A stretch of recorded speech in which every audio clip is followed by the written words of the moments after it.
చైనాని ఏకం చేశాడు మోడీ. మన శత్రు దేశాలతో ఫ్రెండ్షిప్లు చేస్తున్నాం, మనం కూడా తప్పుడు స్టెప్స్ చేస్తున్నాం. ఎప్పుడు శత్రువే కదా. కాబట్టి ట్రంప్ మంచోడు, ట్రంప్ కలిసిపోయాడు. మనం ఇండియన్స్ పెద్ద ముదురులం ఏంటంటే ఆడు మన శత్రువు అని తెలిసినా కూడా మన వాళ్ళు వెళ్ళిపోయి ఆ రాజ్యంలోకి వెళ్ళి పాగాలు వేసేసి సంపాదించేసి ఇళ్ళు కట్టేసి అమెరికాని మేము వదలం అంటే భయం పట్టుకుంది. ఏంట్రా బాబు వీళ్ళంతా ఇక్కడే ఉండిపోతారా, మన అమెరికన్స్ తోలేస్తారా అని. సో ఇటువంటి వాళ్ళందరూ కూడా మనకి ఎట్టి పరిస్థితుల్లో అన్ని రంగాల్లో ట్యాక్స్ల మీద ట్యాక్స్లు వేస్తాడు ట్రంప్. చూడు నువ్వు బంగారం మీద వేస్తాడు. ఇప్పుడు బంగారం నువ్వు కొంటే ఎంత కొనకపోతాయండి. ఇండియా ఇంకా మనం బిల్డప్లు ఇచ్చే దేశం స్థాయికి ఇంకా రాలా. అగ్రరాజ్యం అని మనమే పెంచాం. అగ్రరాజ్యం ఏదైనా చేయగలదు, డబ్బున్నవాడు ఏదైనా చేయగలడు. అందువల్ల అమెరికా నాకు తెలుసు ట్రంప్ సంగతి.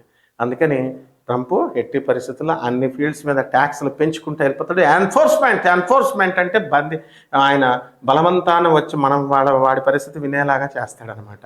విద్యార్థులు చదువుకోండి అంటున్నాడు, నువ్వు నేర్చుకొని వెళ్ళిపో అంతే, ఇక్కడ సంపాదించుకో, మీ డబ్బులు మాకు ఇచ్చేయండి, కానీ అమెరికా డబ్బులు మాత్రం ఇండియాకి పట్టుకెళ్ళకండి అని చెప్తున్నాడు. అది మా ట్రంప్.